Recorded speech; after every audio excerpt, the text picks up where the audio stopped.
COVID's been pretty tough on us, like as a nation, but also Indian country altogether. I know the minority populations have been hit even more so due to lack of healthcare, IHS, all the services available, and so with being indigenous cultures and peoples, like our lifeways and ceremonies and traditions are already at a all-time low. We're trying to reclaim our identity of who we are and where we came from and our stories, and those elders are like walking encyclopedias, all that knowledge that they pack and carry with them. You can't go to college and learn about any of that. So with COVID hitting, we've lost so many elders. Like a lot of my teachers that I learned my language and a lot of things from have passed away, and it's pretty tough, and there's no turning back. And so like everything that we've learned is just, it means so much. And then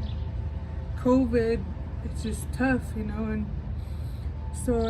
I'm glad that different organizations are reaching out to help each other, and like having this food distribution is just helping the people give back. I know we're all struggling trying to get through this, but it's helpful when other people reach out to say like, hey, you're not alone, we're in this together. I think it was quarantine, the whole being at home alone, secluded is really tough, because like Indian people, like you have like huge families, like, and you're always gathering, you're always having meals, and so by everybody being home, I know it's given a lot of people like positive and negative impacts, like including myself, of like you're stuck in your own thoughts and your own world, and you can go either way with it. You can go positive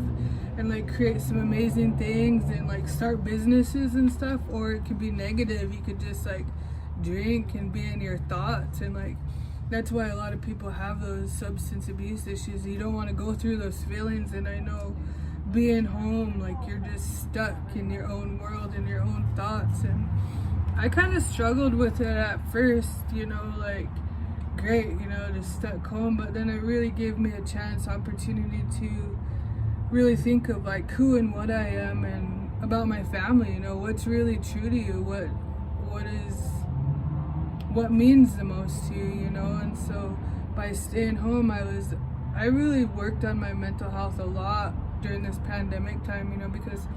I struggled with a lot of like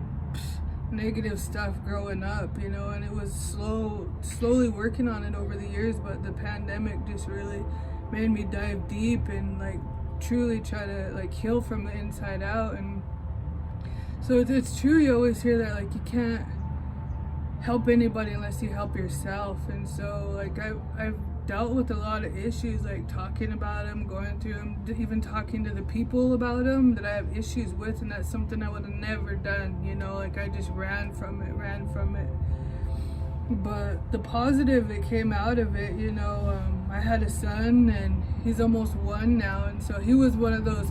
he was already on the way before quarantine, but